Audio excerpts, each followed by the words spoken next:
Okay, we're okay.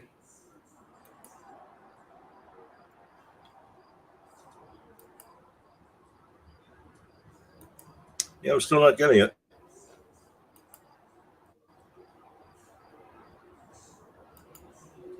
Oh, there, I see your face now. Okay. So it was like 55 seconds, I think. A lot more than the usual 20 seconds I've experienced in the past. Yeah.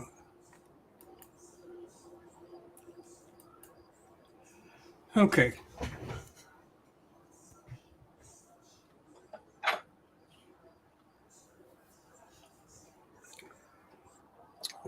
So Mad Dog is in the library enjoying air conditioning.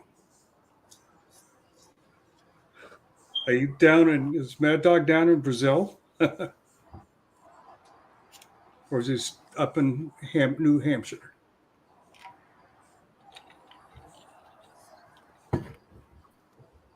Maybe he's in Phoenix. Yeah, New Hampshire. Okay. And in my attic, and I had to open the two windows in the roof because it's way hotter in the attic than the rest of the house. And now, Yeah. after a couple hours, it's cooled down a bit. Yeah. Do you have an attic fan? Yeah, I have a fan going too, but it doesn't really blow much air. No, an attic fan. Yeah, I have a ceiling fan. Yeah. No. Attic fan actually pulls the air from the house, circulates the whole house. It's a big I fan. don't think we have one of those. Okay. Yeah, I don't think there's anything like that. Okay. I think that's only in newer houses, Jerry. Okay.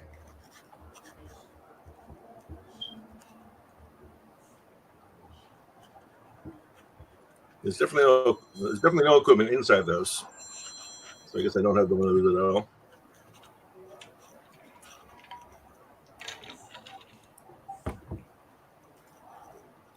Yeah, I've had central air for the last few years. That's the last 40 years.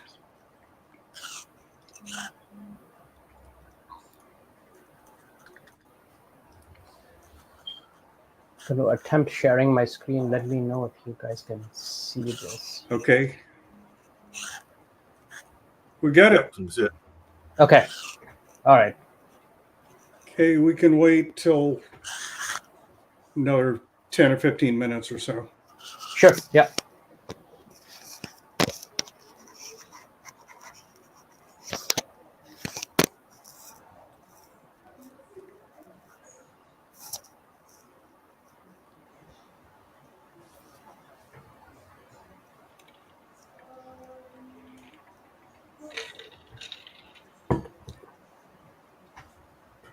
During the pandemic, I moved from one crappy apartment in New York City to another apartment, and in the new apartment, I had the first time I experienced living with a ceiling fan, and a ceiling fan is so much better than having a fan on your desk.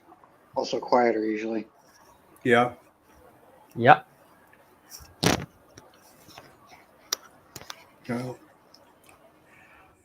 I lived in New Orleans in a dorm room that did not have air conditioning. Yeah. That's rough. When I Did you have first, somewhere to work that wasn't your bedroom? I could have gone to the library, Mhm. or I could have gone to the fraternity house once I joined that. But that had Jerry Springer in it, so you never know what was going on.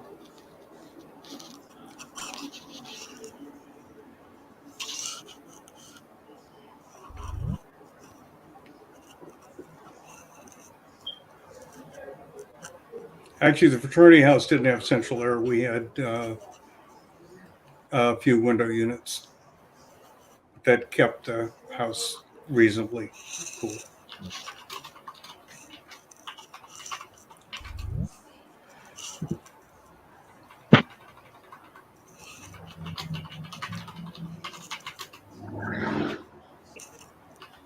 Hi, Shankar. Hey, Tarek. How are you? Good. How are you doing? Good, good.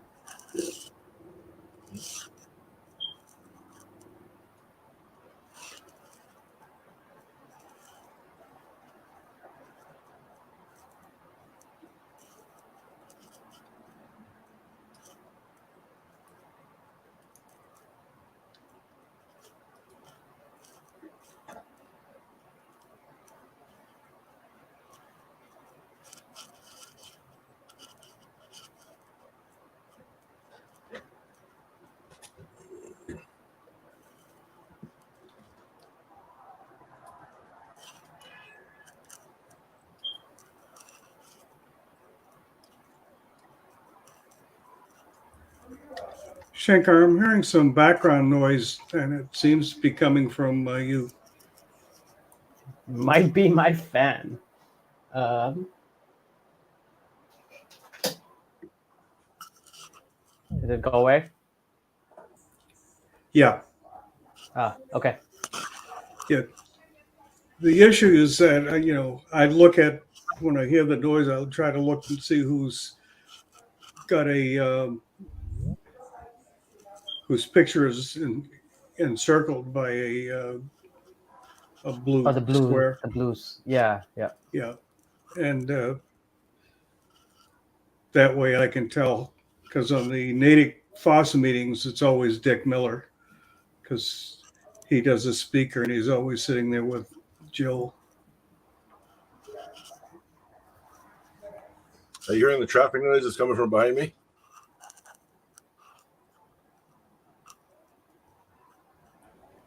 I don't hear traffic. I'm just hearing something. Yeah, I'm hearing a lot of traffic. I'm right on Route 1, and there's a lot of cars going by.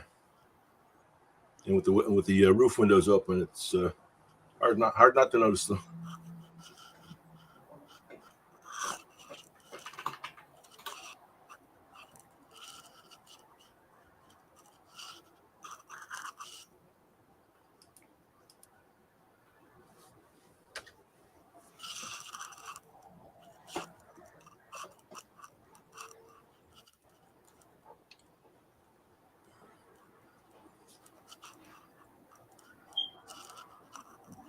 Oh, I didn't finish posting last month's stuff. I have the video on YouTube, but I didn't finish with editing the chat file and clean it up. So that's not posted yet. Okay. I was kind of avoiding the attic where my computer was during the heat wave, Yeah. and then time to sort of drag out. Yeah. I've been kind of busy the last couple of days.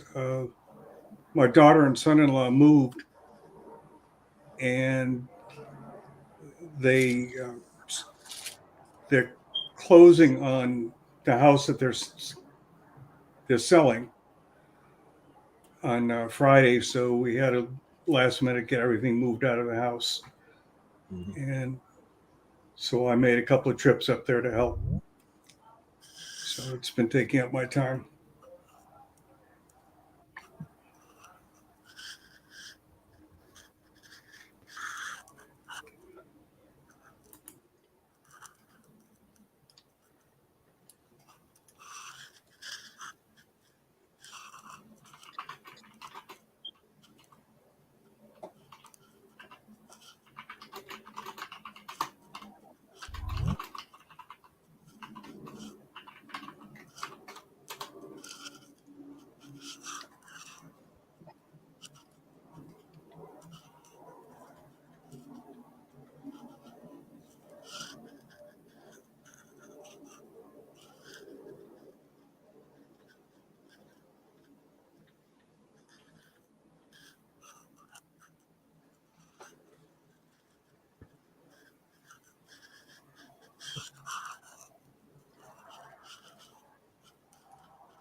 Yeah, Shankar, what's that noise that's coming from your window?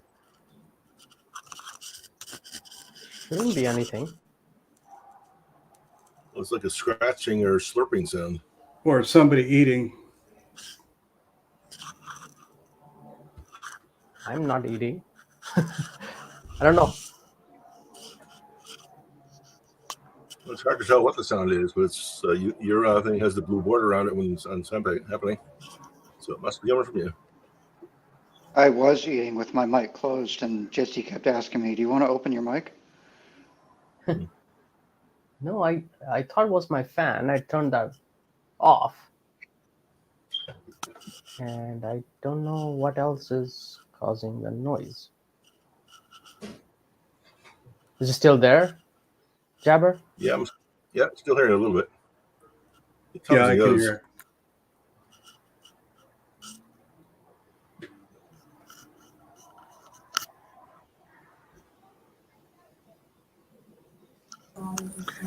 Sounds like something rubbing to me, not eating, but like two surfaces rubbing together. I've heard What if similar it's things just when my... I was recording and I placed the recorder on a table, and the noise like from things on a table would get recorded like that.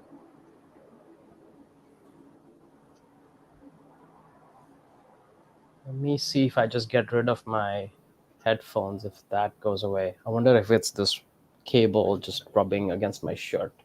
So give me a second.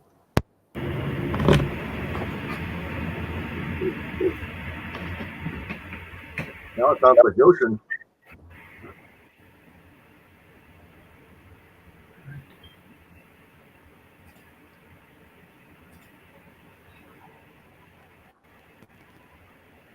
Those ocean waves keep on coming. Is that better now? No, now we're hearing what sounds like an ocean waves. Okay. Oh boy. Let me try something else.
Okay, it seems to have gone dead. I did. The hissing stopped. The hissing stopped. Sounds okay right now. Okay right now. Was that an echo or two different people saying the same thing? An echo or two different people saying the same thing? I think I have my answer. Somebody's using a speaker.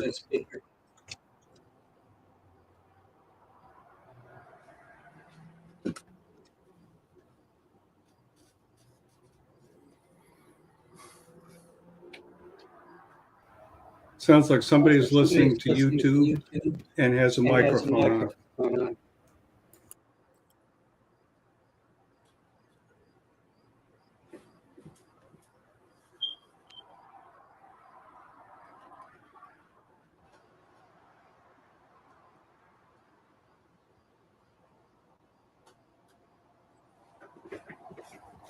Jabber, are you still on the YouTube? No, it's on my phone, and the sound is muted. And I'm going to try and mute.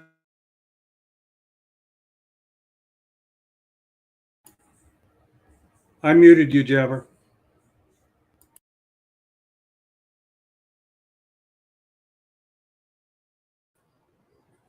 Okay, let's try this again. I'm not hearing an echo. Yeah, Is it I Jerry? think that was a problem. Okay, so let's start unmuting one at a time. So Shankar, can you unmute yours? Okay. Okay. Okay, I heard an echo there. So it looks like it's coming from Shankar. Shankar.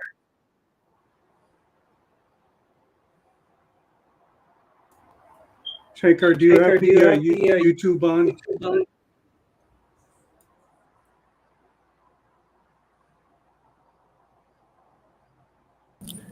I see 2 logins from Shankar. No, that's because he's got a screen share.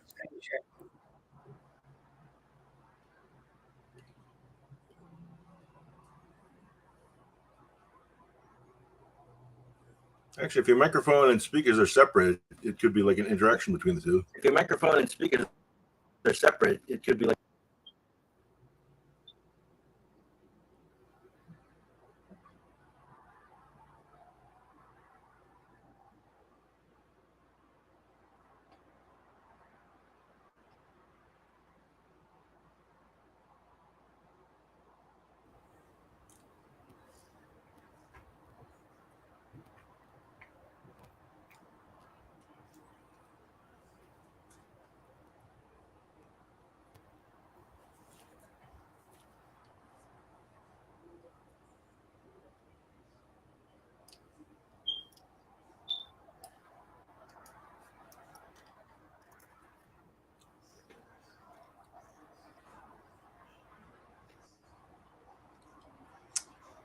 Let's try one more test.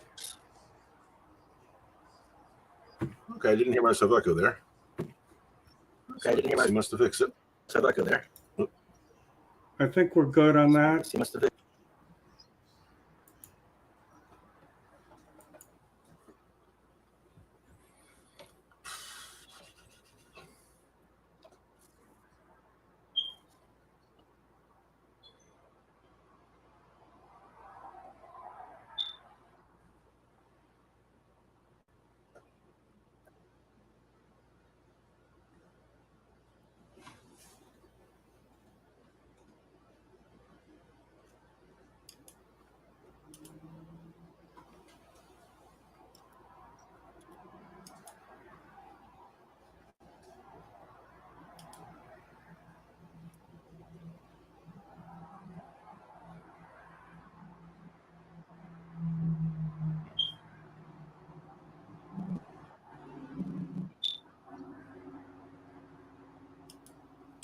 Okay, so the thing with 3 dots that lets you go in and thing with 3 dots that lets you go in.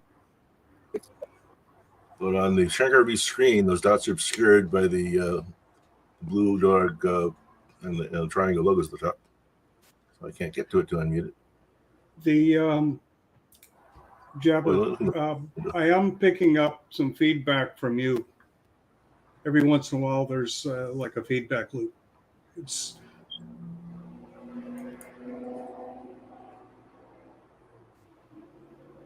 You hear me now? Who said that?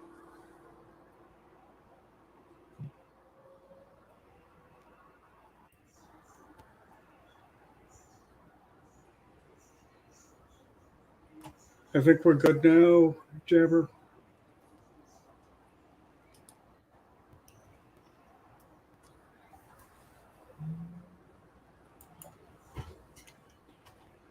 Oh.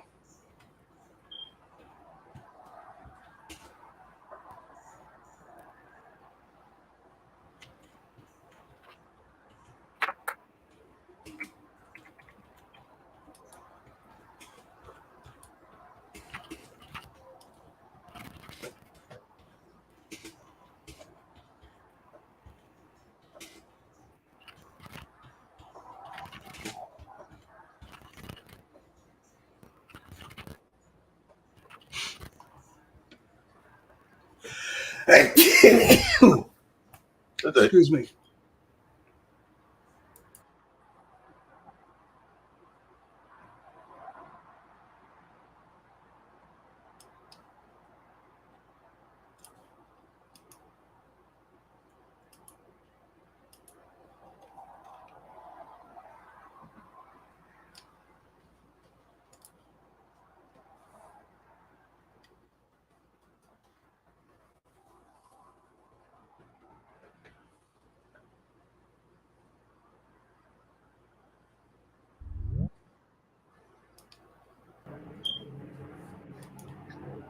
Can you guys hear me now?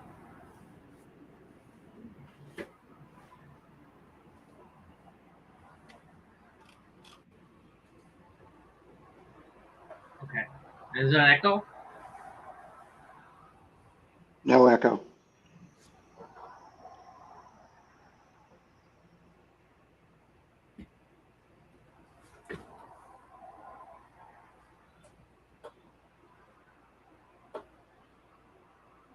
It looks like Shankar is still muted.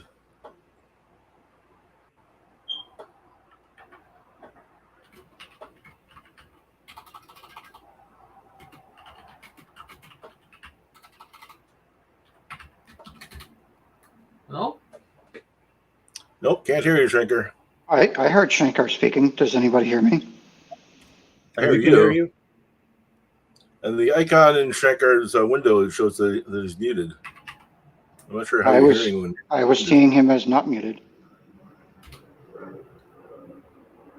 I'm like showing he's muted on my screen. Shankar is not muted according on my screen. He's showing a red connection though. I'm showing a yellow connection on mine.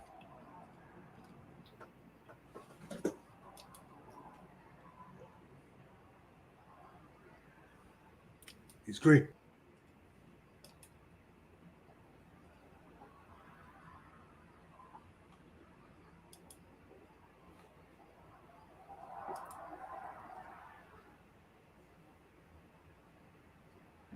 He is a green connection now. He's still showing as muted on my screen.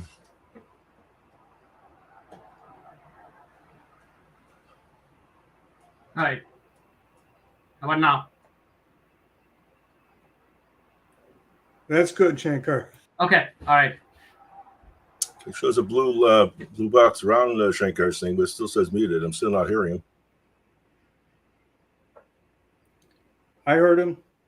Some people are hearing him, some people are not. It's kind of like, I remember months ago, I listened to half a presentation with no speaking because I was one of the few people who was not receiving the presenter's audio, but I was hearing other people's audio. I have no idea how to clear that up, I know. except everybody disconnect and start over.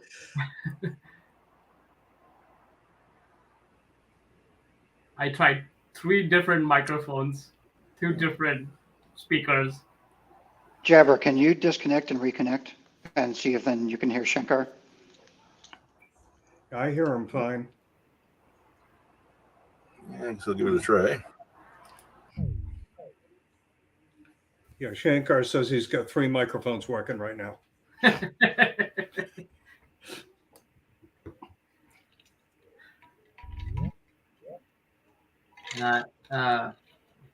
Enabled noise suppression, so hopefully some of the background noise is getting filtered out.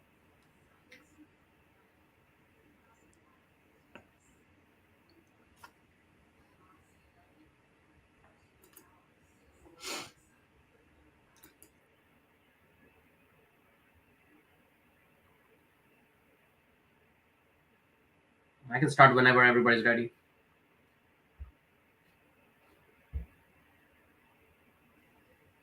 Let's wait till Jabber comes back on.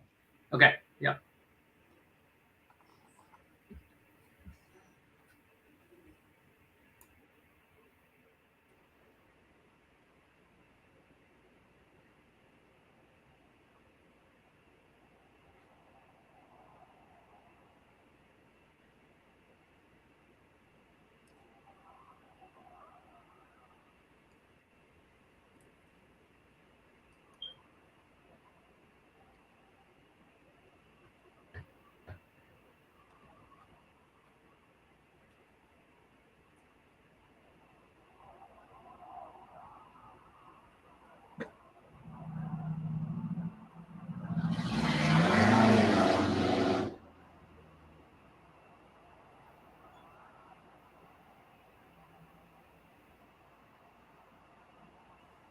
Yeah, Jabber just came back. I'd say you can probably go ahead and start. Okay. Jabber, are we good? Yep. All right. Okay. Let me get started. So for those of you who don't know me, my name is Shankar Viswanathan. I work for AMD, and so I mostly work on chip design, been dabbling a little bit on the software side as well of late. But most of my day job is on working on performance of our products. So that's what I do during the day. And then, so for this talk, just wanted to, I know a lot of people ask me about how memory works, or I'm building a PC, why is this slow or why is that fast? And I just wanted to explain overall kind of what when I say memory, what that means and how does it work. So so in terms of agenda, I'll go through from a hardware perspective, what are the memory types and the hierarchy, how DRAM works, how SRAM, which is what we use in caches, how does that work, and then a really very brief description of what we mean by coherency and consistency. So those topics by themselves are subjects of very many PhD dissertations. So we could spend hours on just how hardware coherency and consistency works, but I just wanted to give you a quick flavor for what we mean by that. And kind of what's with the title. So I have some links here. So there was a paper by Ulrich Drepper, who at that time was in Red Hat, and I believe he's back there now after a short stint somewhere else. But he wrote this paper that said what every programmer should know about memory. And it was kind of tongue-in-cheek because it was a riff on an earlier paper by David Goldberg that was titled "What Every Computer Scientist Should Know About Floating Point Arithmetic." And that paper went into, a whole lot of detail about floating point math, which not everybody needs to know. But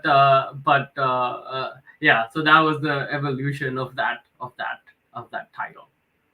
Anyway, if you read that paper, it's like it's really a booklet. It's not a paper. And there's a lot of detail in there. It's a little dated, so it's 15 plus years old at this point. But there's still I still would think majority of what Ulrich has in his paper is still true and still valid. But in this talk, I'm just trying to give you a brief introduction to what that is. It's somewhat inspired by the paper, but it's not really following the paper. And by the way, just stop and ask questions anytime. I don't want to be the only person talking for an hour. So when we talk about computer memory hierarchy, I'm sure a lot of you or everyone is familiar with this, where at the top of the pyramid we have registers within the CPU that are very fast and very expensive, and relatively small in number, so small size, small capacity. And at the other end, you have offline tape backup, and even if it is online tape backup, it's very slow, but the capacity is several orders of magnitude higher. And then you have all these different things in between. Caches, we'll talk about them. Those are fast and expensive. Then we have RAM, which is fast enough, but still limited in terms of how much capacity. Flash, NVMe, those kinds of things, which are a little bit slower, but still cheap, and then getting cheaper by the day. And then you have hard drives. So and then some of them retain state when power is taken away. Others lose their state, right? So that's the overall hierarchy that we talk about. So let's first talk about DRAM. I mean, registers, I will not talk about it. There are very few in number and are limited by the instruction set.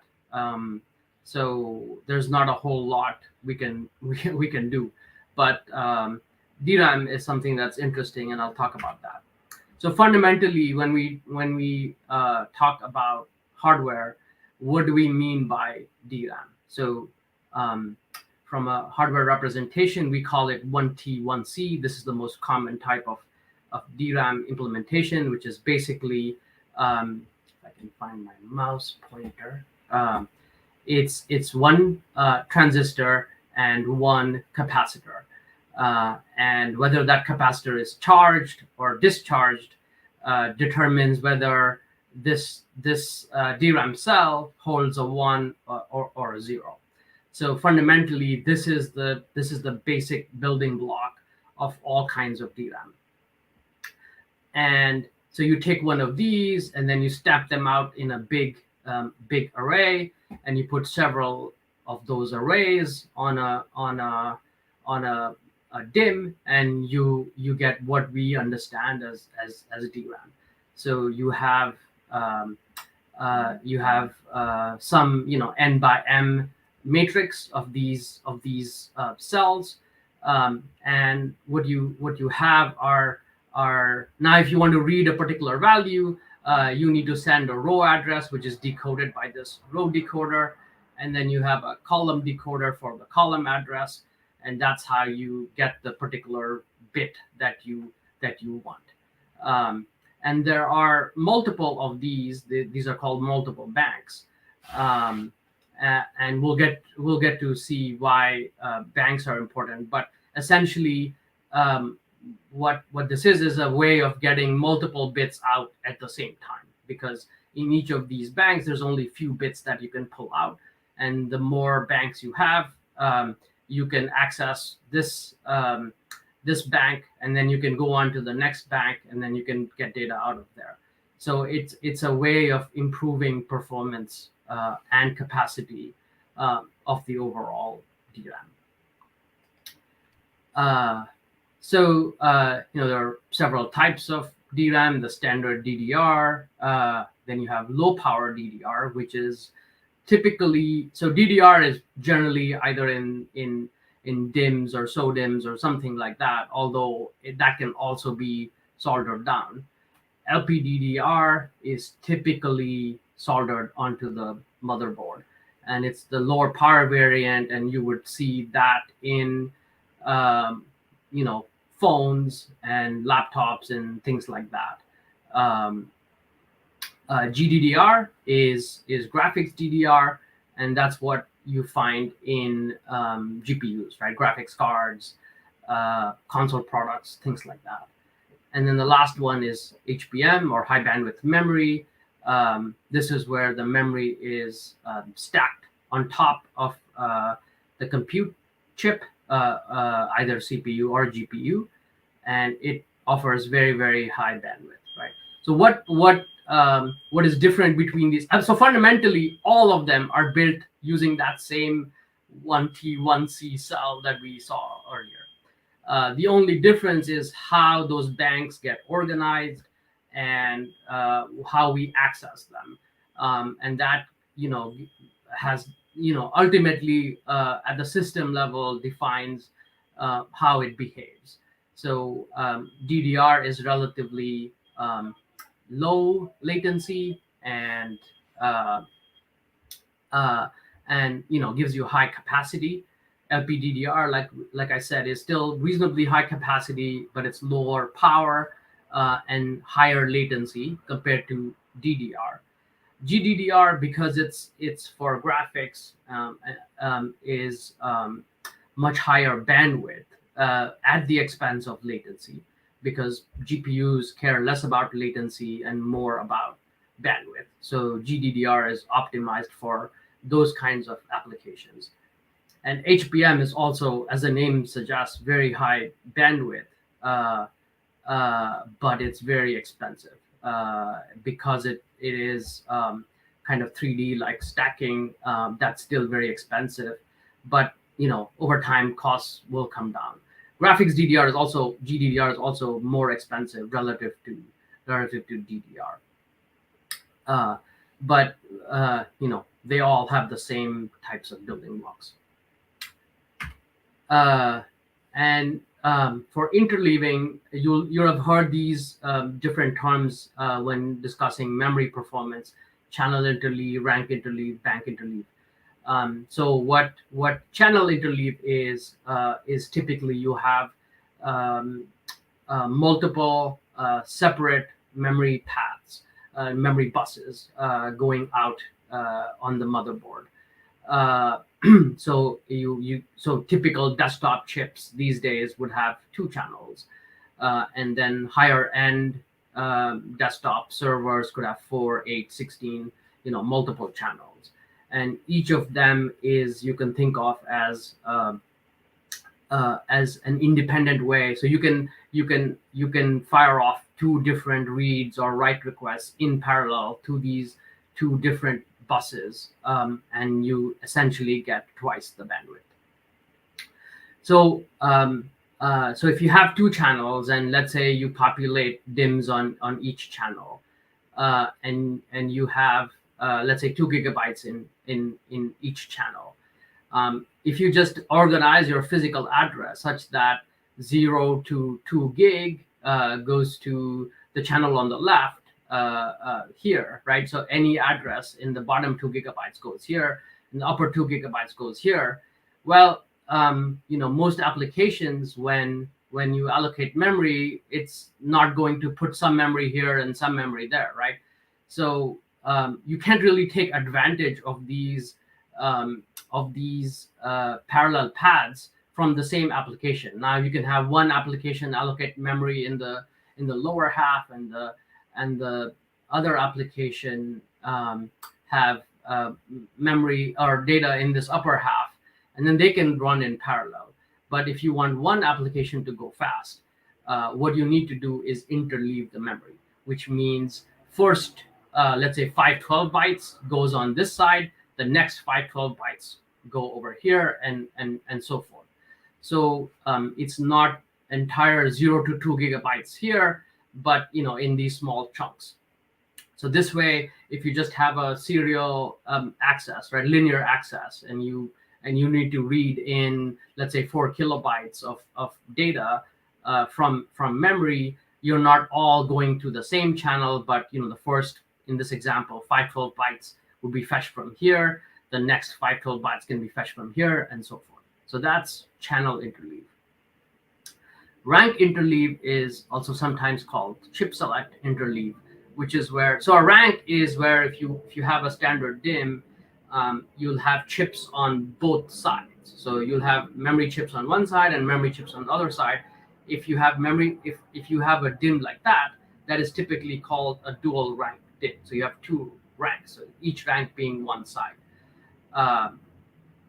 And then you can send off one command to one side of the DIMM, and then in the next one send a command to the other side, and you can interleave your request that way. Because I guess I should have mentioned, and going back to this picture, right? Fundamentally, what the limiter, because you're dealing with a capacitor and has a certain amount of time to charge and discharge, that limits the rate at which you can go back to the same DRAM over and over again. So the only way to achieve higher performance is to put out more of these arrays, and then go read them in parallel as much as you can. Because coming back to the same bank again would involve some penalties, as we'll see. So you're fundamentally limited by physics of that capacitor. The transistor can switch very fast at, we can make it run at several gigahertz, but the capacitor time is going to be very slow. So so all these techniques that we really have used to get faster and faster memories is to exploit some parallelism rather than making that one capacitor be faster. Although that's also works, but there are some fundamental limits. So that's why we have all of these schemes to give the appearance to the CPU that the memory is faster. And really all you're trying to do is to hide that time for the capacitor to discharge and charge. You're trying to hide it by going to different places, rather than hitting that same capacitor back to back. And that's the idea of these interleaves. So rank interleave is, like I said, the two sides of a DIMM, and then banks is within these number of chips. There's this concept of banks because each of them is organized in multiple banks, and you want to hit different banks so that you can parallelize the data as much as you can.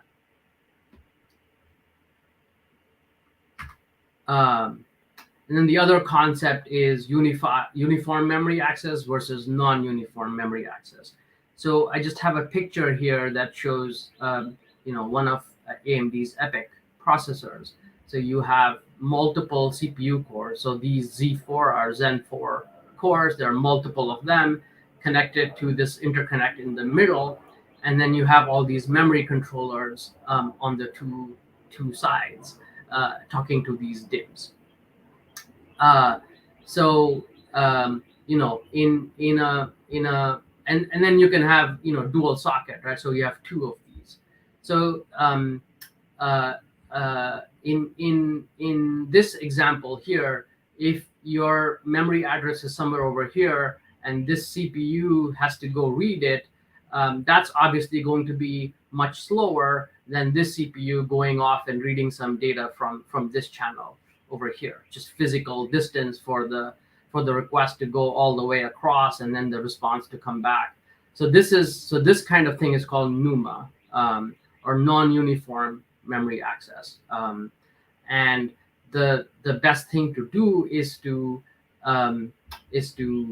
split your request such that any process that runs here mostly runs on memory that's attached to this socket, as opposed to going to somewhere over there.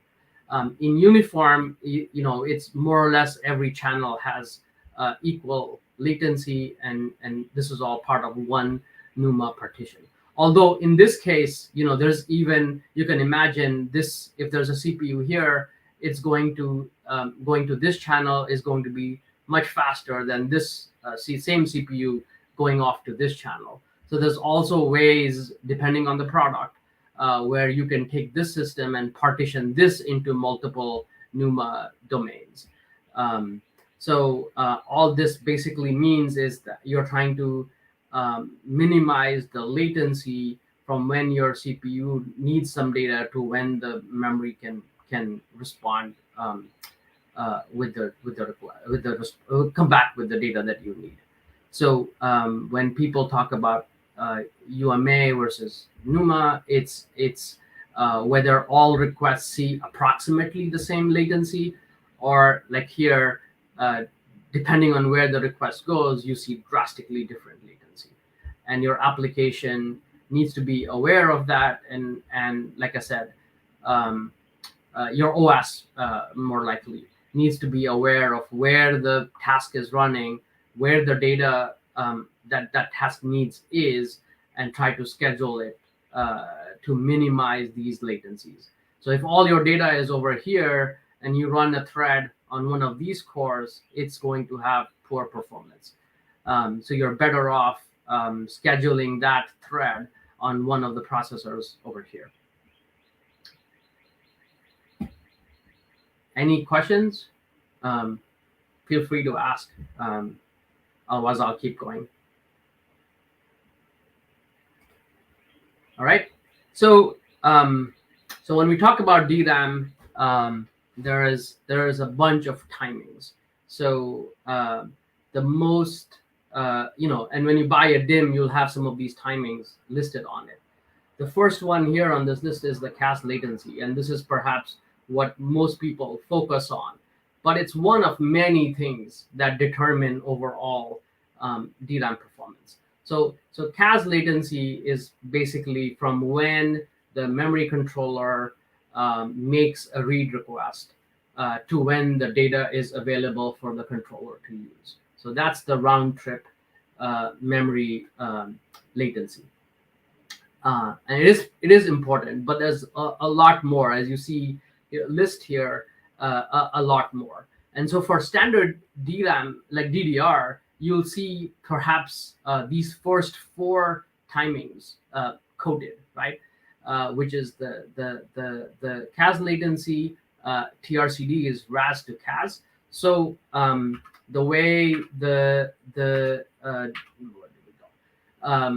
way we access DRAM is first we have to say send the row address, and what that does, it will activate the particular row. So this decoder decodes the address and then figures out which of these rows is being requested, and it activates that row. So it's called an activation, or a RAS, row access strobe. It's not a strobe anymore, but that name has stuck, right? So it picks this row, and then later you send the column address to then figure out of all these bits in this row, which bit do you care about, or it could be like at a byte layer level in which you say which set of bits do I care about, and then these muxes at the end will pull out the data and put them in these buffers, and once all the data is in the buffers, this data is returned to the processor. So this is what happens on the DRAM device side. So you have a row address sent, and sometime later a column address sent. So there are timing. There is an TRCD. Basically, what it says is how much time do I have to wait before I send the row address, from when I sent the row address to when I can send the column address, because that's the time it's going to take this device to decode that address, activate that particular row, and then get the data ready, right? And then the column decoder picks which set of bits that you want, right? So so TRCD is another very important timing, which dictates how fast you can get your memory. The next one is TRP. This is a little harder to explain, but it's basically a RAS to a precharge. So in DRAM, when going back to this transistor, when you read this bit, you basically fire up the word line, which means this transistor now conducts, and then if there's a charge here, that will get sent onto this bit line. If it's a 1, this bit line voltage will increase, and if this bit is 0, this bit line voltage will not increase.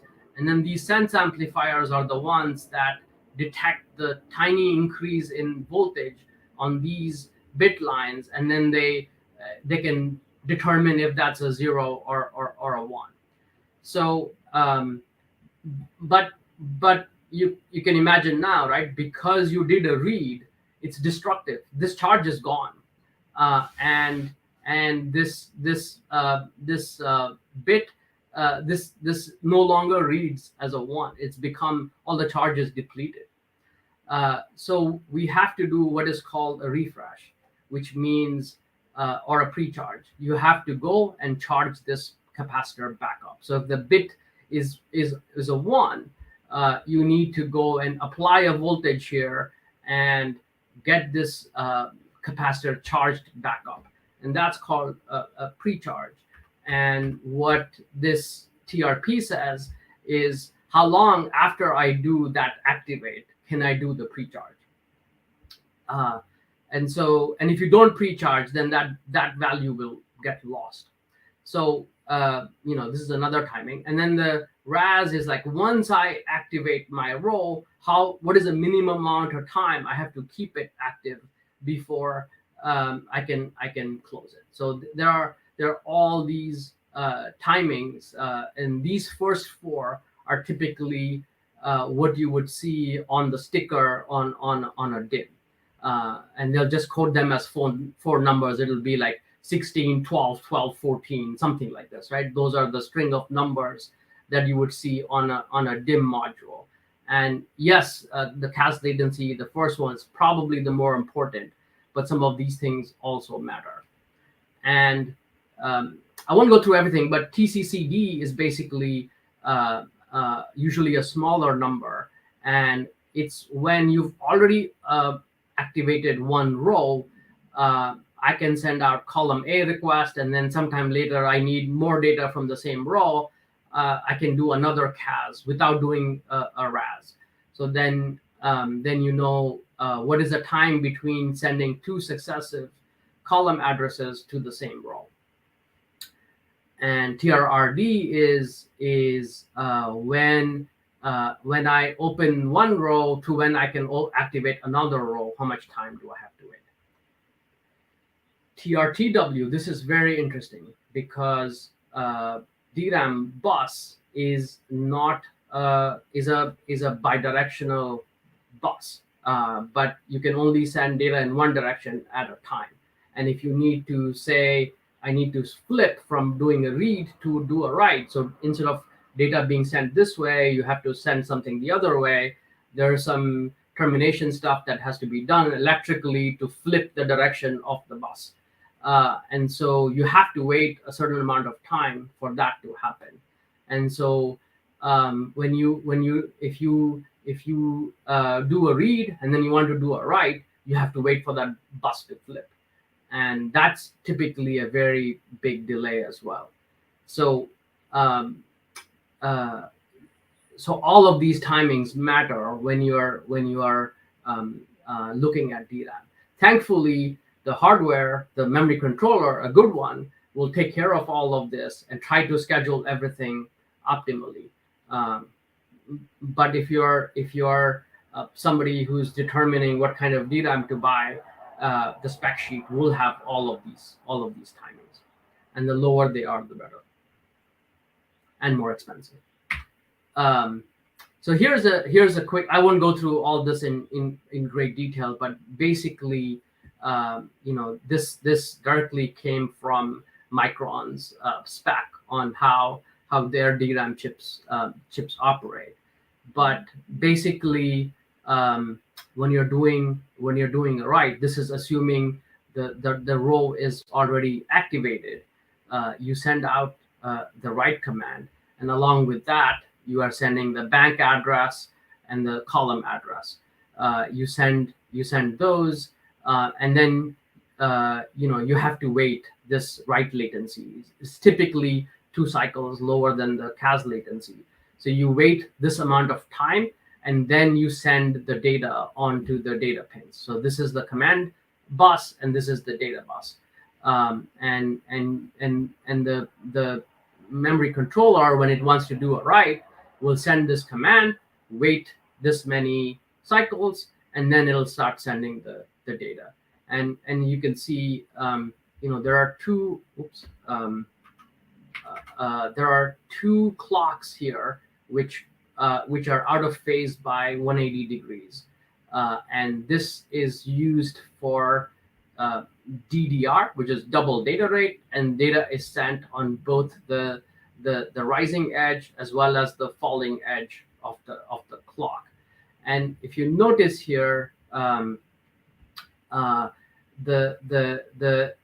it's very hard. So logically, what we do is we send a pair of clocks. One, like I said, they are inverted of each other, and so you send the first beat on the rising edge of the clock, and then the next beat on the rising edge of the inverse clock. And so when you look at it from just this one, it looks as if the data is being sent on both the rising edge and the falling edge of the clock. And you would notice that the data is not sent, the data isn't changing when the clock is changing. It changes a little bit earlier. This is because when this clock goes high on the DRAM side, the device is going to look for the data, and you want it to be stable. So you don't want the voltages to be changing when this clock edge triggers. So all of this has to be done as part of an elaborate training exercise to find the center of this. So what is the delay that I need to do before the clock changes, so that when the clock reaches the destination, you are in the center. So this is called an eye, and you're center at the eye.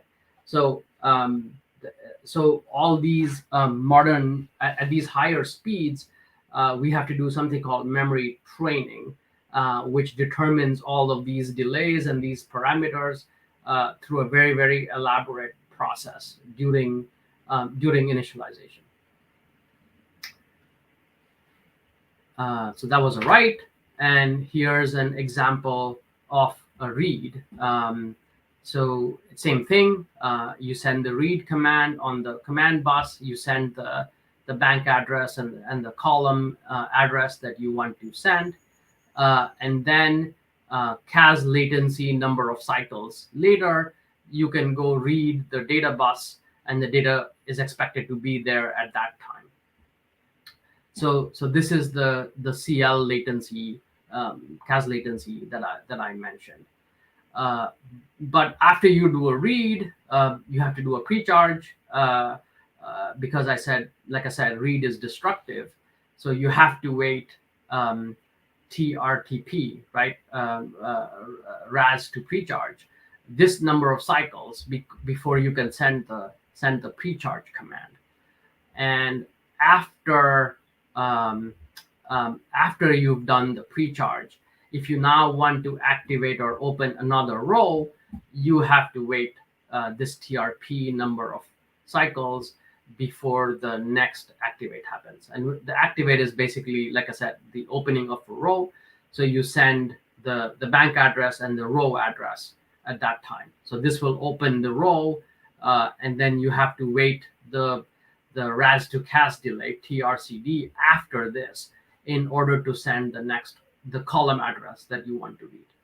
So this is all very, very elaborate, and then the controller has to manage, the DRAM controller has to manage all of these situations.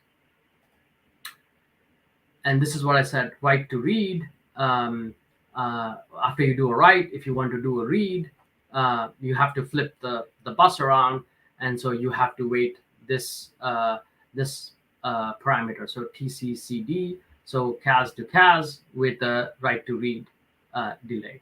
And so this is often pretty big.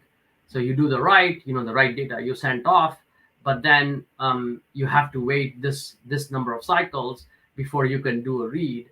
And so the goal is to have this data bus be as full as possible. So at all times, you need to be transferring data to get the full bandwidth out of the memory, out of DRAM. And here you can see there are all these periods where this bus is idle, and so you're not going to ever get your peak bandwidth. So when the memory DIMM will say max bandwidth of X gigabytes per second. In practice, you will never ever achieve that, except in very, very, very, very contrived cases. Because of all of these kind of delays and things, there's always going to be some periods where you're going to be unable to use the bus. But there are tricks, right? So if you have multiple requests in the queue, the DRAM controller can say, okay, every time flipping from write to a read is very expensive. I have to wait this many cycles. So instead, what I'm going to do is pull out all the writes that I have, all the write commands, do all the write commands as quickly as I can, pay the penalty once to switch the bus from write to read, and then I'm going to schedule all the reads back to back as back to back as possible, so that I'm not paying this write to read penalty for every time. So if you have a command sequence that says read write, then you're not paying this kind of penalty for every pair of requests. except instead you do read, you skip the write, you do the next read, and then the next read, and then you come back and do all the writes. As long as you're not violating any ordering requirements, that is fine, right? So you don't, if you have a older read to a particular address and then some later write comes to the same address, now those you can't switch around. But barring those situations, if these requests are to different addresses, you can do this reordering and try to extract the highest possible bandwidth out of the system. And I stole this chart from JEDEC, which is the body that maintains the DDR and GDDR, these kind of standards.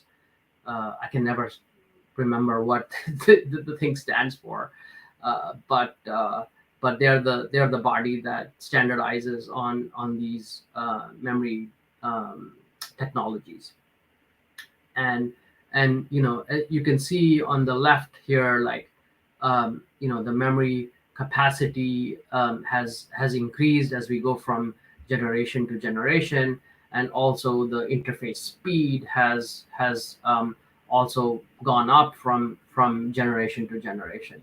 But fundamentally, that capacitor hasn't gotten all that faster, and so all of this speed improvement and the bandwidth improvement is really by coming up with additional tricks, like I said, to hide that latency of that capacitor charging or discharging.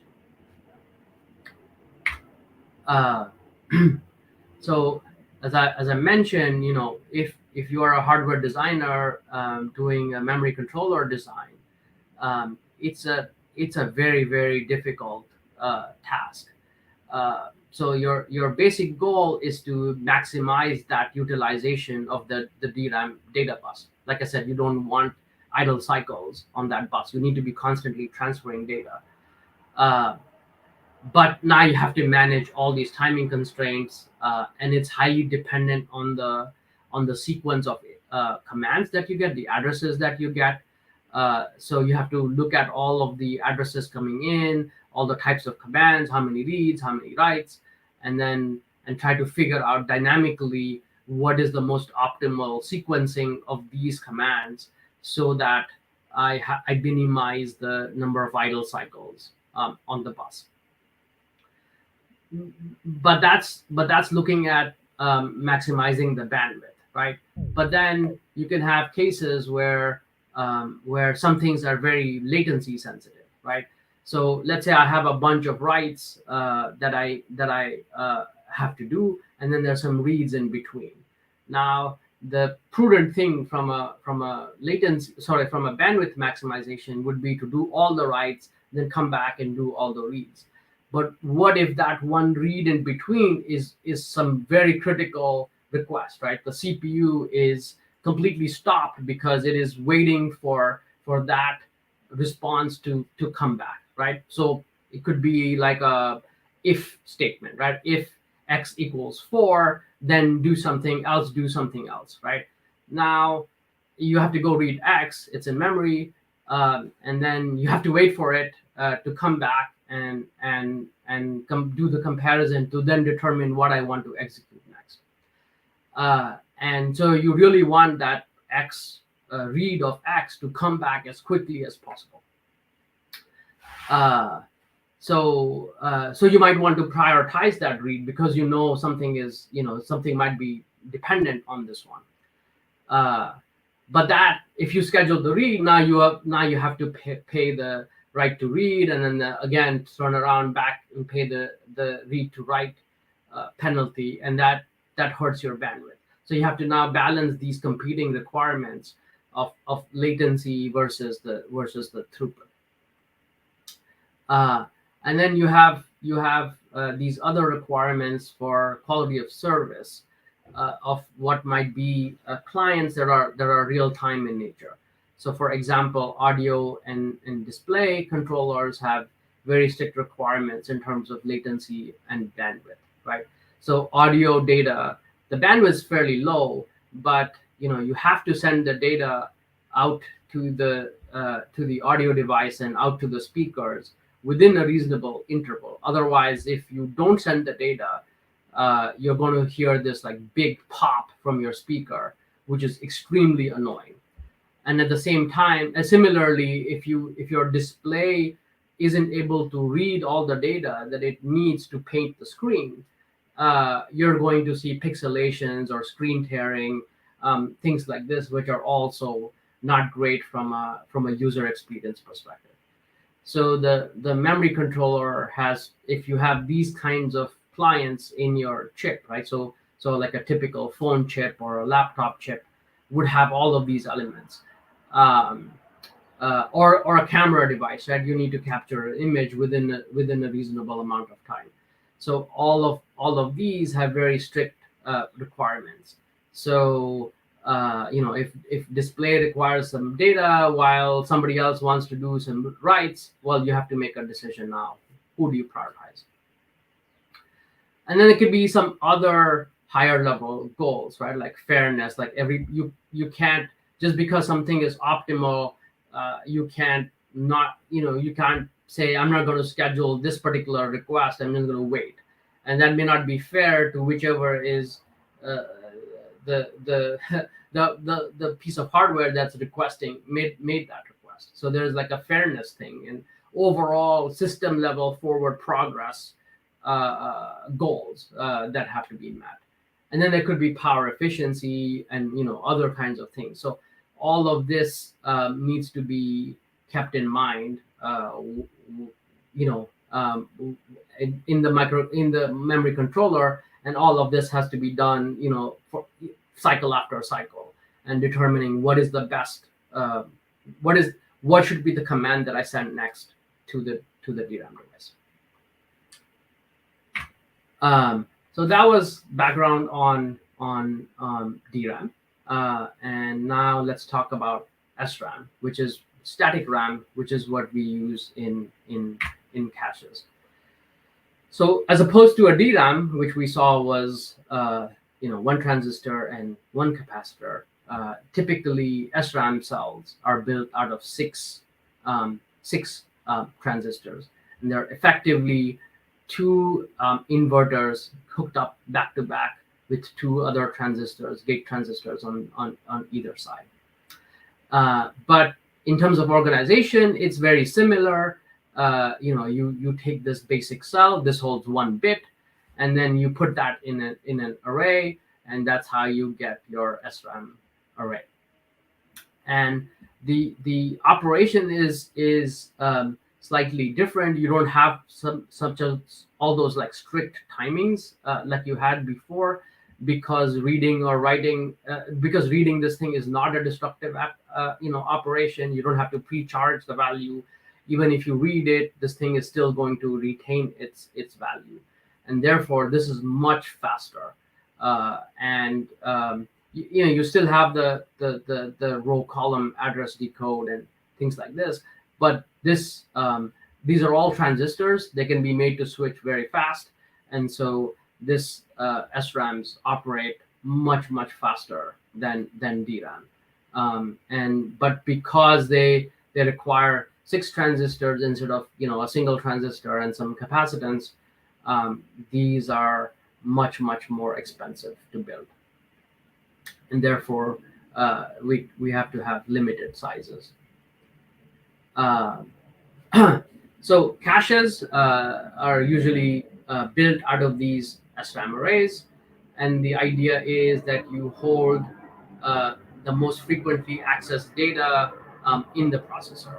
So here's an example of a Zen core physical layout, and you can see these different modules there. Like you have the decode logic and the register file, floating point unit, and so forth. And then you see these big hunks of memory, which are in this purple or this red here. These are all SRAM arrays, and so you can see the majority of the area of a CPU core is basically for all the storage.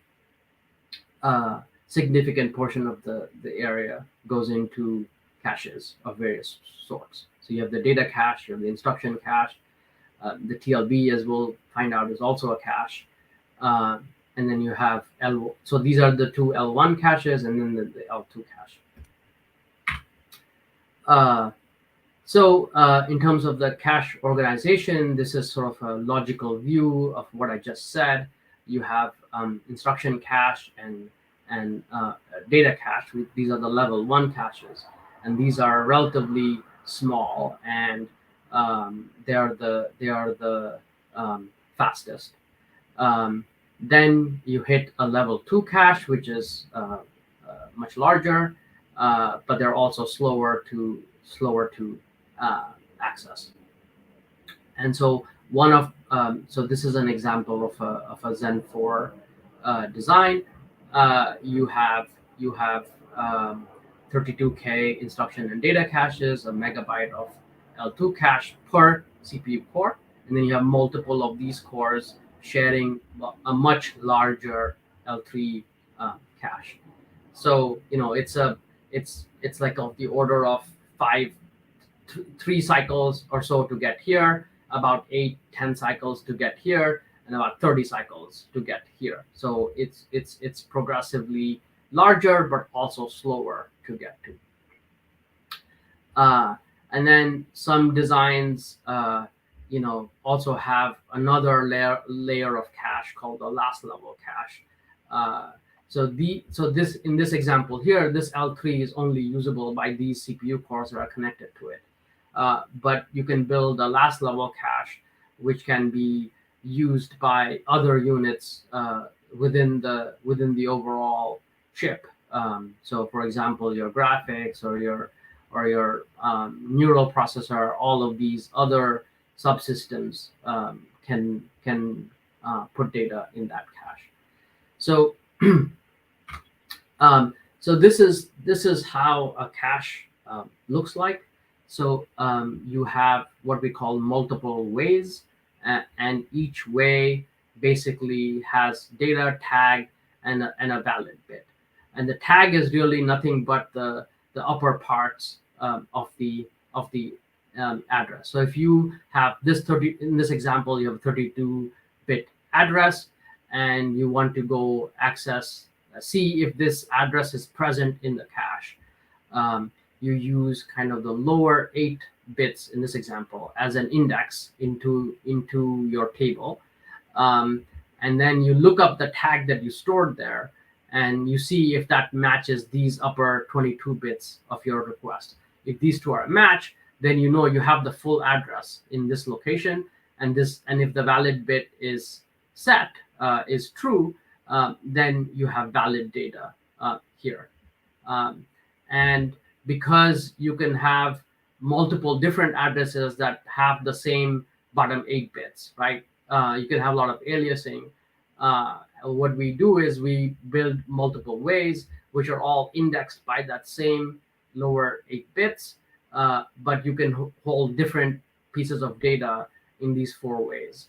And so you have this logic at the bottom that once you look up this particular index, you read all the 4 tags out of there, and then you see if your particular address, it matches one of those tags.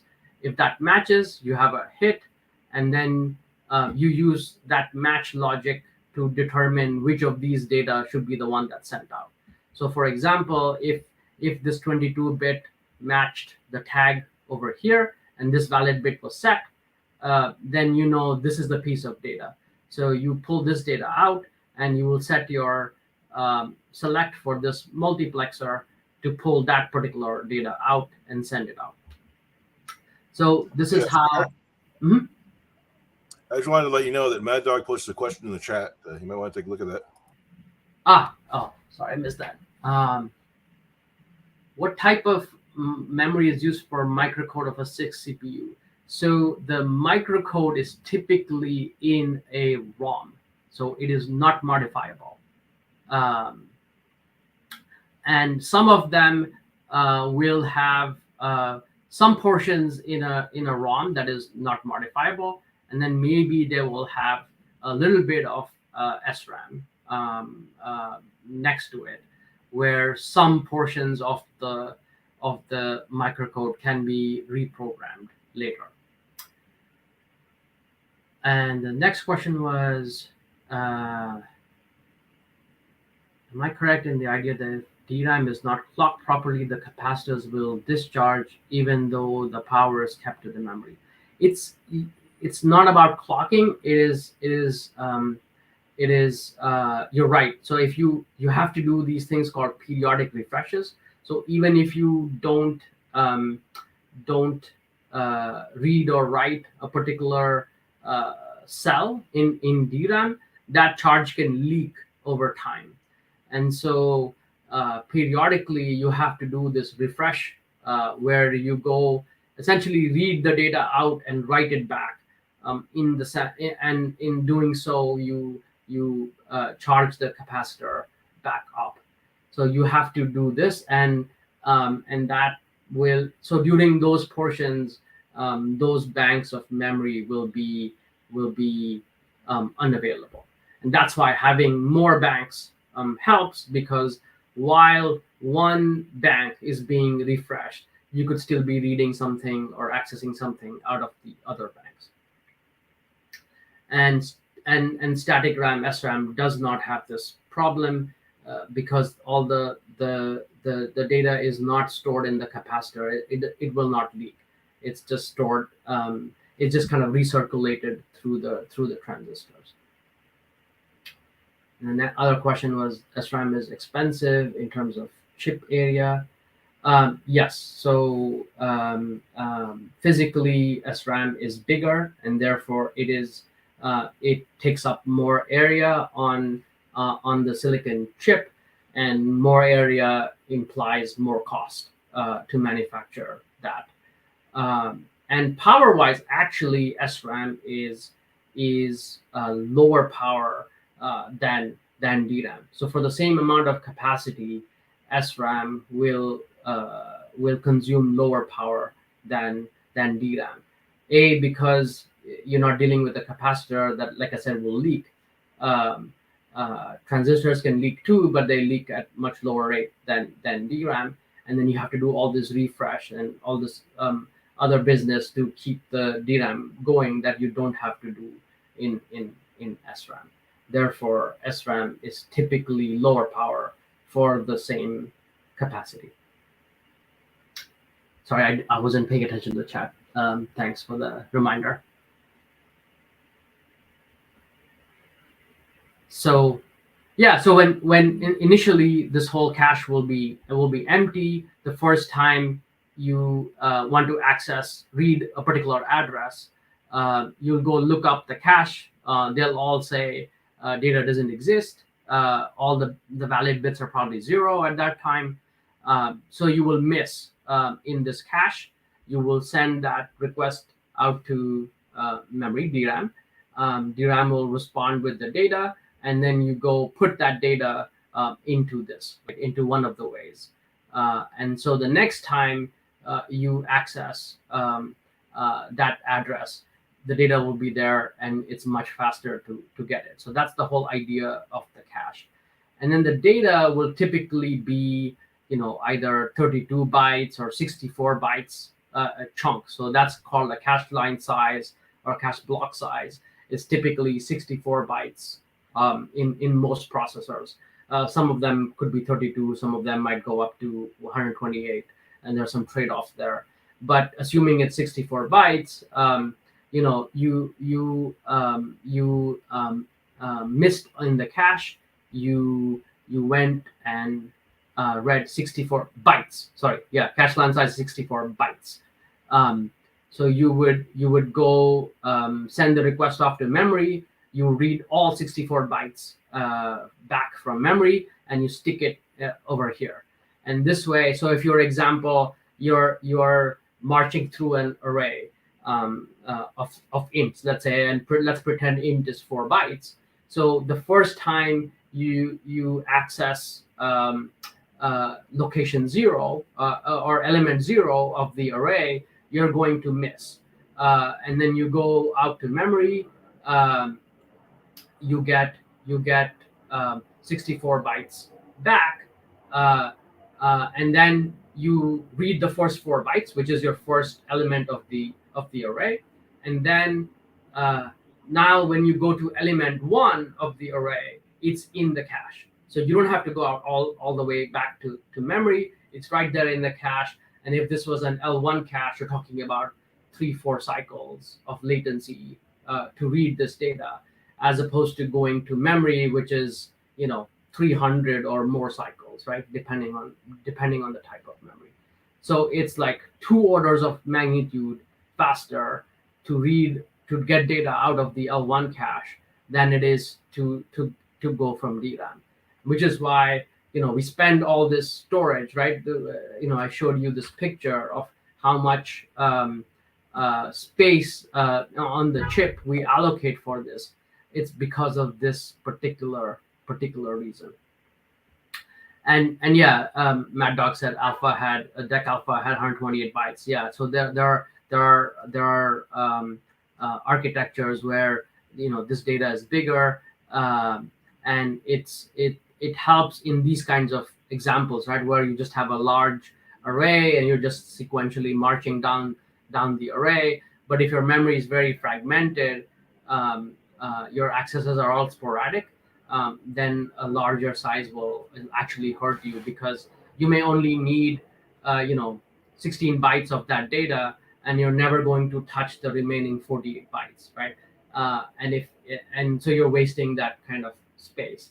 And that problem gets worse as your cache line is bigger. Okay. And then this is kind of a sidebar. The TLBs are caches too. So TLB stands for translation look-aside buffer, and this basically stores the translation from a virtual address to a physical address.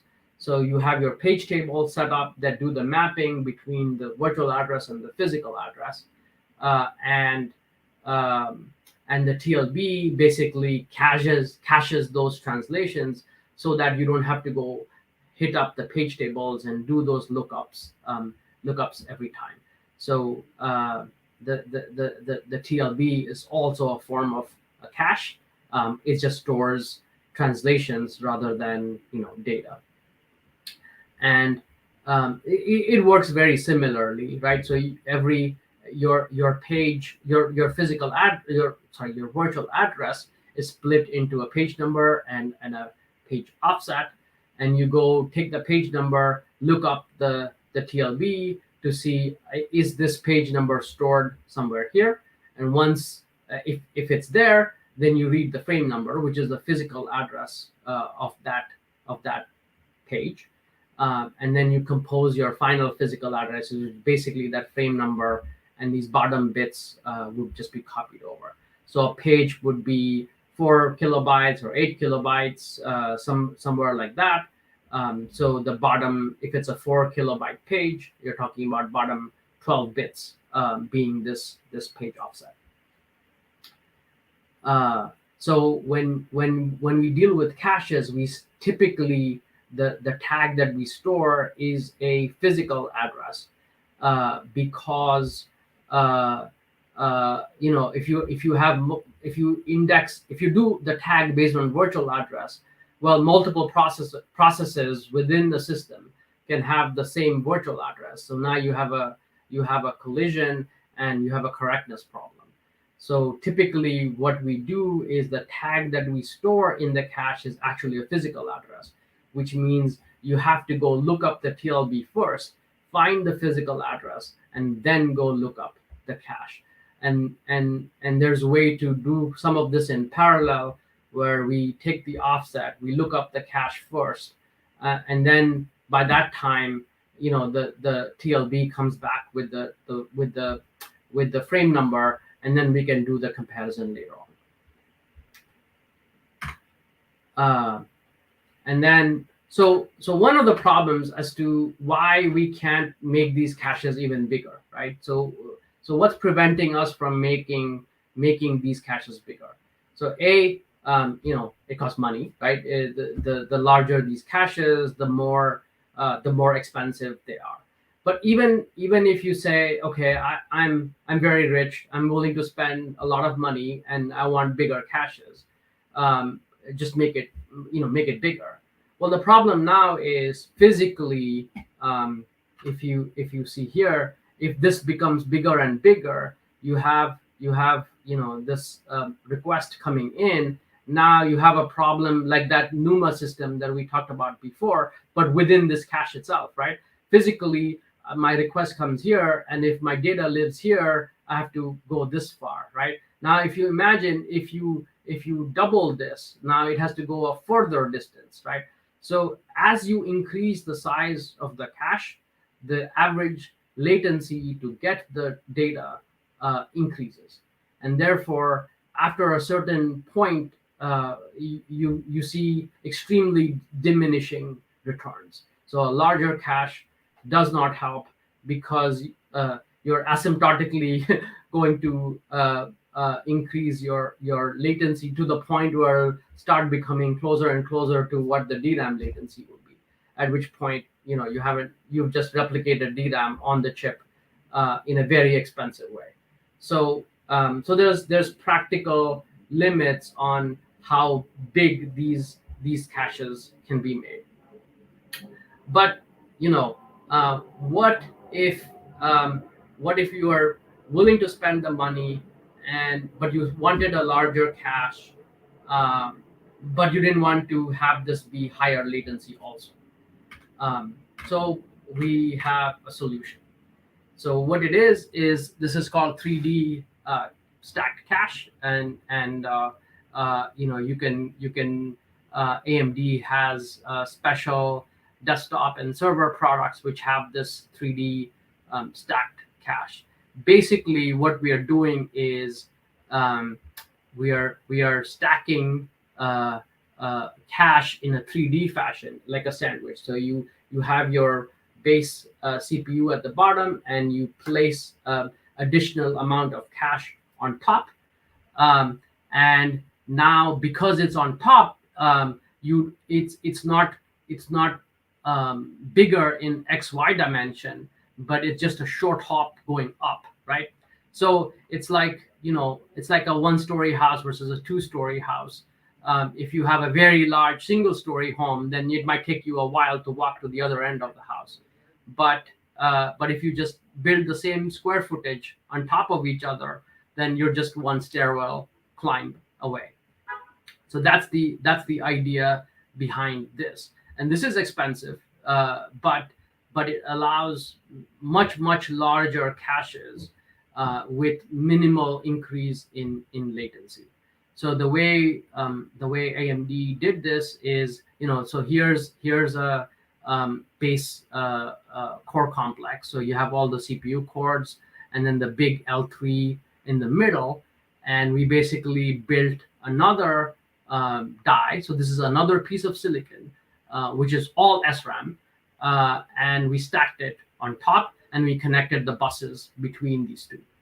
So as you see in this picture, you have this middle portion, which is all extra cache. So in our current products, this can be as much as 64 megabytes of additional cache. So you have 32 megabytes of cache at the bottom, 64 on top, and that gets us 90 up to 96 megabytes of cache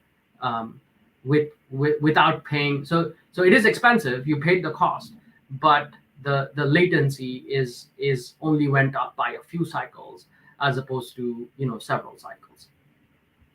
And this was enabled through some magic of packaging. So when that initial die was designed, they put these pillars here so that those would be the connectivity points to the die that would eventually sit above.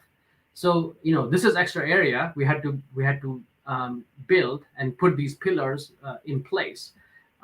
knowing that we would want to stack cache on top. And this is what the cross section looks like.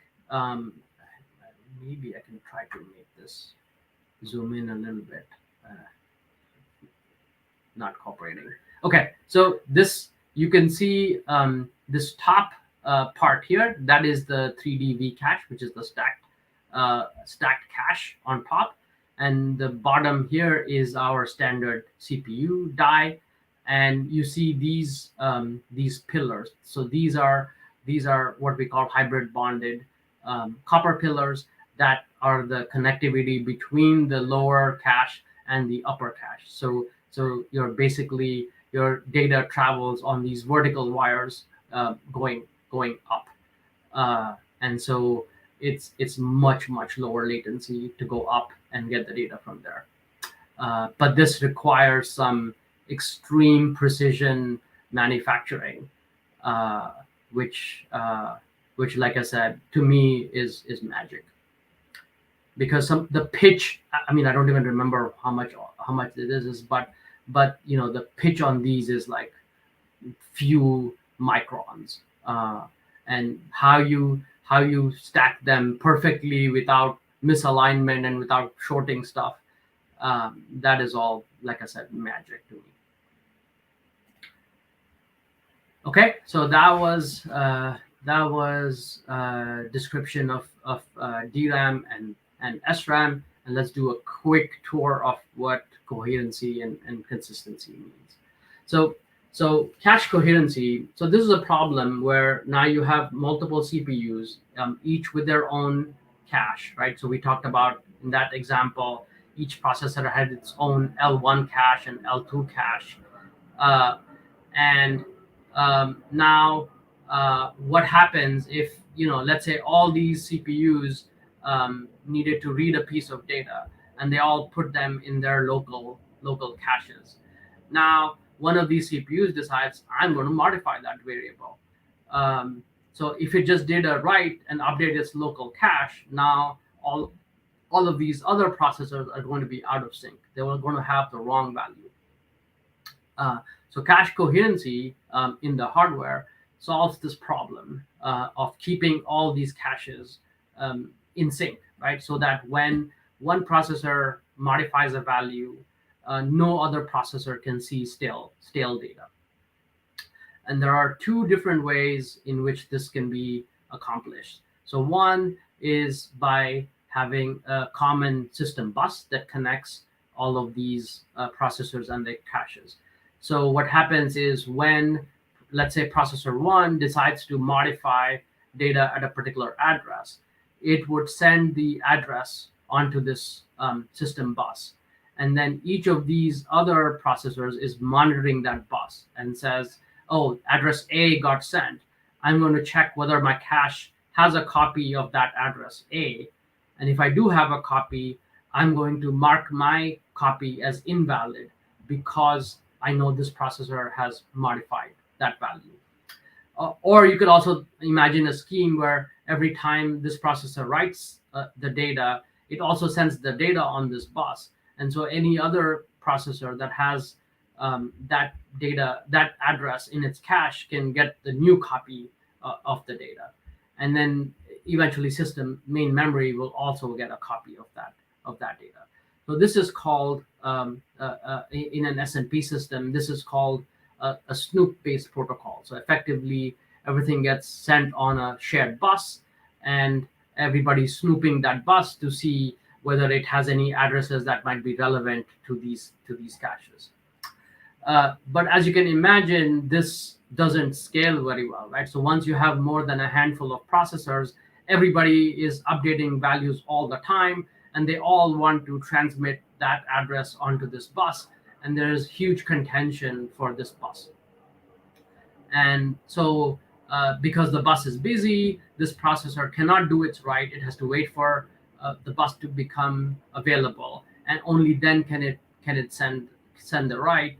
And then you're a lot of times it's just busy, right? And you just have to wait, and so you slow down performance. So the solution to that is what we call a directory-based scheme or a distributed coherency scheme, where there is like a central directory that maintains who has copy of which address. And so you basically send the request to this directory, and then the directory tells the particular processors that have that address, say, okay, this processor is updating, therefore you need to get this new value. So think of it as essentially, instead of this being a broadcast, this is a point-to-point messaging scheme. So it's more scalable. And in order to achieve this, like this picture is hard to read, but I didn't want, it's kind of, this is each cache, in the directory will maintain the state, whether a particular cache line is modified or clean or invalid. And so you ping pong between these different states depending on who's reading and who's writing. So that was coherency, and coherency in all modern CPUs is largely a solved problem. There are scalability challenges, of course, but over time we've settled down on a set of algorithms that can do this consistently. But memory consistency is a different thing. So while coherence deals with multiple accesses to the same address, consistency has to do with the ordering of requests to different addresses. So here's an example, right, where you have two CPUs running some code. CPU 0 sets data equals 1, and then sets flag equals 1. And the CPU 1 is basically polling for flag to be equal to 1, and then it's reading data and prints it. So if both flag and data were 0 initially, before this section of code started executing, what do you think would get printed? And consistency is what provides the answer to that question. It may not always be what you think it is, but at least it has to be repeatable. So every time this happens, it has to be, you should get the same answer. Or at least if you follow the rules, you should get the same answer. So basically the consistency model defines the contract between the programmer and the system. And so basically the system guarantees that if you follow these rules for operations of memory, then your program behavior will be consistent. And you, no matter how many times you run this program, you will get the same result, right? Whether you're reading, writing, or updating this memory. And for all the different things for which Leslie Lamport was awarded the Turing Prize, this is one of his major achievements, where he defined a framework for consistency, and he defines this model called sequential consistency, in which every thread basically executes operations in very strict order, and that way the behavior is completely predictable. But this is very limiting in terms of performance, and no current major ISA actually implements it. And so what the different other consistency models define is to extent to which read after write, write after read, read after write, and then write after write orderings are maintained. And remember, these are two different addresses. If they are requests to the same addresses, then program order behavior has to be followed, right? So if you have two writes to the same address, you cannot reorder those. So over time, different consistency models have evolved. So if you look at x86 or AMD 64, they implement a flavor called total store ordering, where basically stores from the same thread appear in order, but then some of the other things can be relaxed. Most particularly, the write followed by a read case can be relaxed as long as those are two different addresses. So if you have a write of address A and then sometime later you want to read address B, you could do the read ahead of the write, because you can look ahead and say, okay, I'm going to need this value. And remember, it takes such a long time to go to DRAM, or even higher levels in the cache hierarchy, that if I execute this earlier, then I can get the load sooner, right? So in this model, you can relax this ordering, because in sequential consistency, you would have to do the write and then do this read. But here there's some relaxing so that you can get higher performance. And if you look at ARM or RISC-V, they have very, very weak ordering. So in the previous example, right, in an x86 system, write after write ordering has to be maintained, which means if flag is 1, data is guaranteed to be 1, because they would have come out in this order. So if you were polling for flag to be 1 and you print data, data would always be 1 in this example. But in ARM, it's very weak ordering. And if you wrote code like this and expected data to be 1, you would be wrong. Anything is possible in this case. You might have flipped flag and data ordering, right? So your flag might have been written first and the data might be written later. Or this read of data could have happened before this read of flag happened.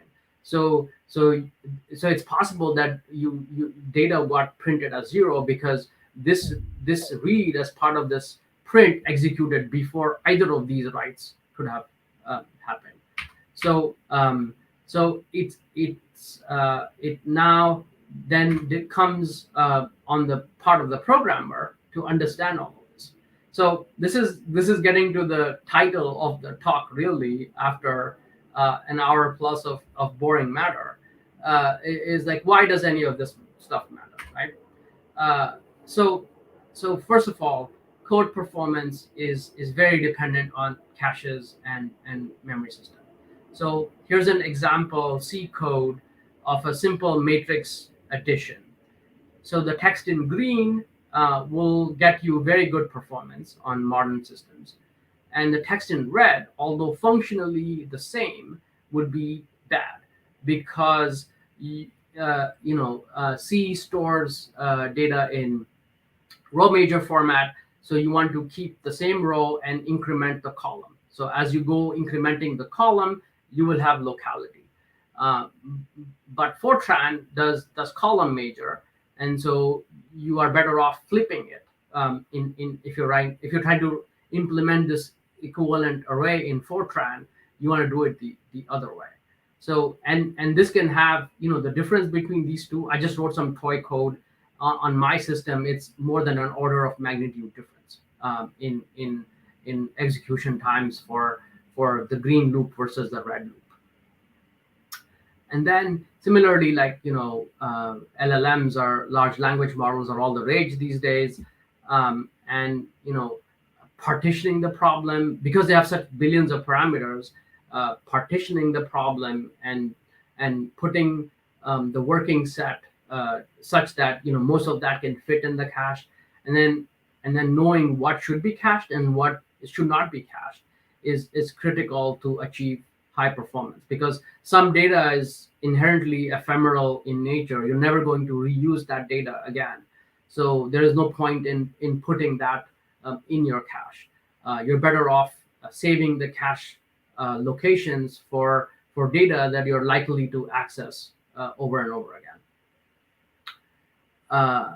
And we talked about all those memory timings. Graphics shaders or general purpose GPU compute kernels have to be very aware of that DRAM layout and the timings in order to extract maximum bandwidth utilization. You need to know how many channels you have, so that you're interleaving your requests across all of those channels and getting the maximum bandwidth possible. And then, from a consistency model perspective, compilers, or if you're writing any hand optimized assembly, you have to deal with the consistency model, and fences have to be inserted based on the target architecture. So going back to that example, if you really want a flag to be written after data is written, right? Then you need to put some kind of barrier here, so a fence here, to make sure that all operations before that fence complete before any operations after the fence complete. So this way, and you'll have to put a fence here too. You don't want these two requests being reordered. But if your system guarantees certain ordering, then having those fences is unnecessary, and it will cause you loss in performance. So, I mean, this is about the hardware-based models, but you also have language runtimes, and the virtual machines like the Java virtual machine can have their own kind of ordering behavior. And so you as a programmer do have to be aware of all of these in order to write optimal code. And this is the last slide. If you learn anything from this talk, please do not orphan your memory channels, by which I mean, if your system has 2 memory channels, please populate both channels. I see so many laptops, especially, that are sold, which have 2 memory channels, and they have 16 gigs of RAM, which you think is great, but it's a single DIMM populated on a single channel. You're much better off getting 2 8-gig sticks and putting them on both channels, and that way you get double the bandwidth. And when you're populating these memory channels, try to be as symmetric as possible. Every channel should have the same amount of capacity.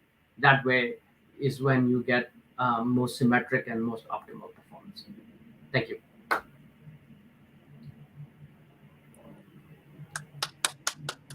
Thanks, Shankar. Yeah, it was a great talk.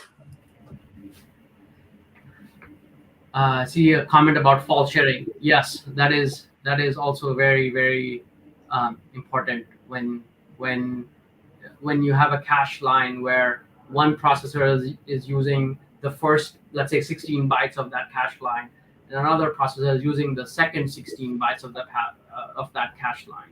So really, they're not touching the same set of data. They just happen to be in that same 64-byte cache line. And then you'll have this ping-ponging of this line between 2 different caches, and that can kill performance too. So you're better off splitting these 2 into 2 separate 64-byte lines so that there is no contention.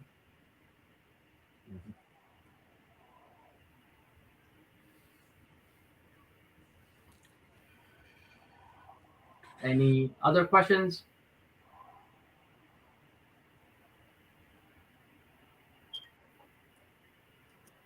Because everybody is talked out.